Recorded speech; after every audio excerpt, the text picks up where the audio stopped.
Dutta kitchen হাউসে তোমাদেরকে অনেক অনেক স্বাগত। আমি ঝুমা আজকে আবারও একটা নতুন স্বাদের রেসিপি তোমাদের সঙ্গে শেয়ার করব। যেহেতু এটা আমের সিজন, তাই আম দিয়ে তোমরা বাড়িতে নানা রকমের পদ রান্না করে খাও। তবে আজকে আমার রেসিপি কাঁচা আমের চপ। এইভাবে তোমরাও বাড়িতে কাঁচা আমের চপটা ট্রাই করো, আশা করি সবার খুব ভালো লাগবে। তো যেহেতু আমের চপ, তাই এখানে নিয়ে নিয়েছি কাঁচা আম, আর নিয়ে নেব একটা বড় সাইজের আলু। আলুটা খুব ভালো করে খোসা ছাড়িয়ে টুকরো টুকরো করে কেটে নেব।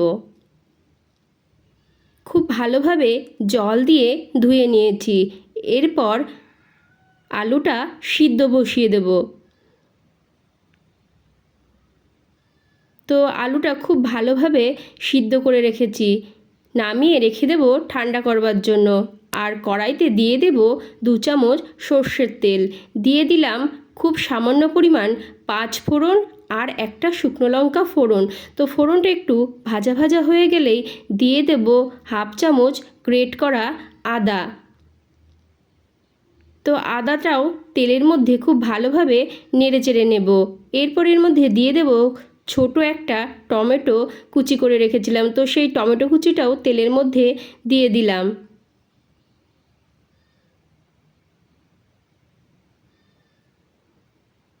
এরপর এর মধ্যে দিয়ে দেব খুব সামান্য পরিমাণ নুন, দিয়ে দেব সামান্য পরিমাণ হলুদ গুঁড়ো, খুব সামান্য পরিমাণ জিরে গুঁড়ো আর ধনে গুঁড়ো। তো সমস্ত কিছু দিয়ে টমেটোর সঙ্গে মশলাটা খুব ভালোভাবে কষিয়ে নেব।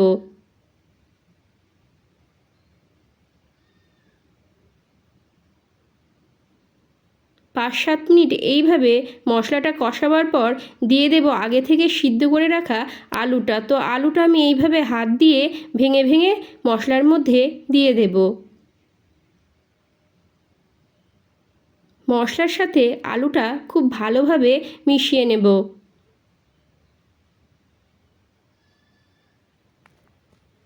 খুব কম আঁচে 5 থেকে 7 মিনিট এইভাবে আলুটা নাড়াচাড়া করে একটা পুর তৈরি করে নেব।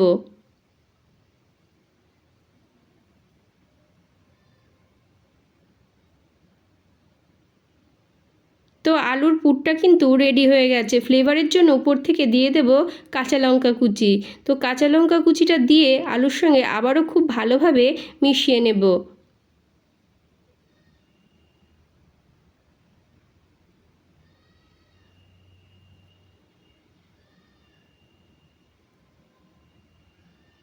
তো পুরটা এরপর ঠান্ডা করতে রেখে দেব।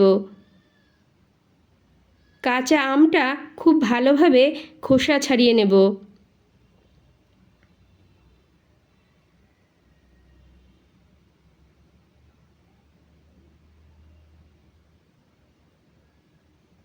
তো আমের খোসা ছাড়িয়ে এইভাবে পাতলা পাতলা করে কেটে নিয়েছি।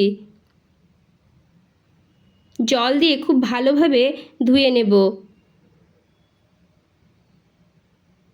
এরপর খুব সামান্য পরিমাণ বিট নুন আমের সাথে মাখিয়ে রেখে দেব 5 থেকে 7 মিনিটের মতো।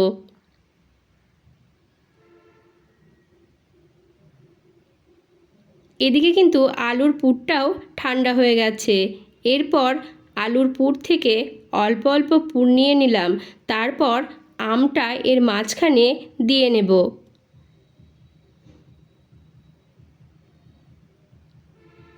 এরপর আবারও কিছুটা আলুর পুর নিয়ে আমটা এইভাবে ঢেকে নেব।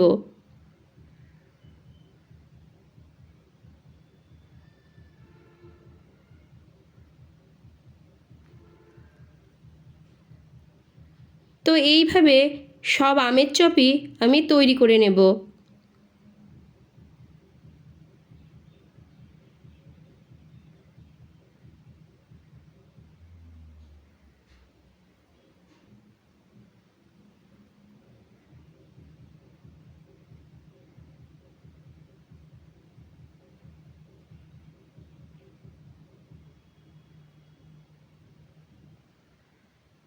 তো সবগুলোই রেডি করে নিয়েছি।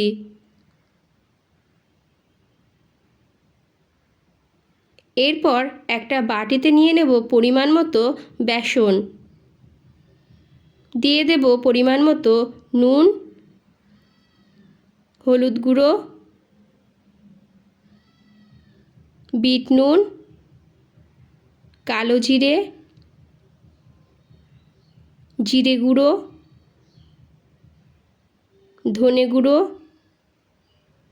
আর লঙ্কার গুঁড়ো। তো সব কিছুই কিন্তু আমি খুব সামান্য পরিমাণে নিয়ে নিয়েছি। বেসনের সাথে খুব ভালোভাবে মিশিয়ে নেব।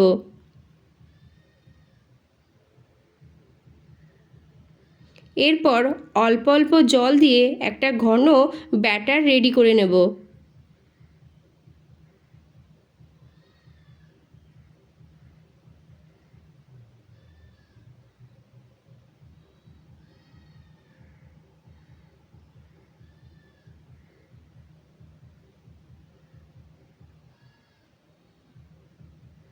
বেসনটা কিন্তু অনেকক্ষণ ধরে এইভাবে ফেটিয়ে নেব। তো তোমরা দেখেই বুঝতে পারছো যে বেসনের ঘনত্বটা কীরকম হয়েছে, একদম পাতলাও না আবার একদম গাঢ়ও না। তো এরপর আগে থেকে তৈরি করে রাখা আমের চপটা এই রকমভাবে বেসনের ব্যাটারে ডুবিয়ে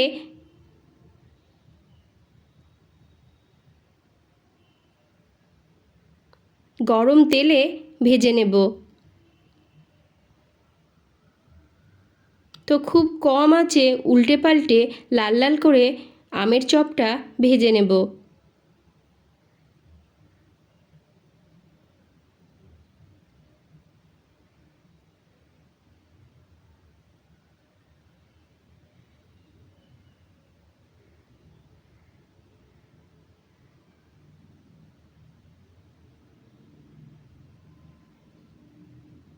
এইভাবে সব চপই কিন্তু ভেজে নিয়েছি।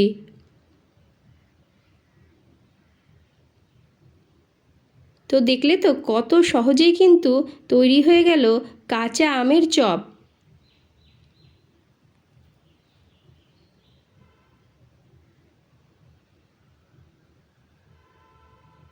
তোমাদেরকে একটা চপ ভেঙে দেখায় যে ভিতরটা কীরকম হয়েছে।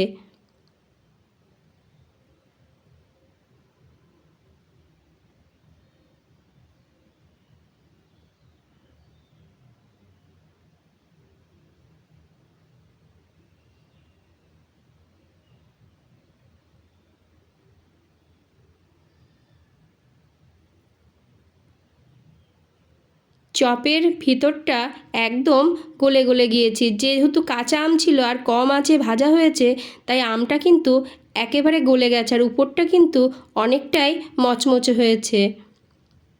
তো আজকের ব্লগটা এই পর্যন্তই। দেখা হবে আবার অন্য কোনো ব্লগে। ততক্ষণ তোমরা ভালো থেকো আর সুস্থ থেকো।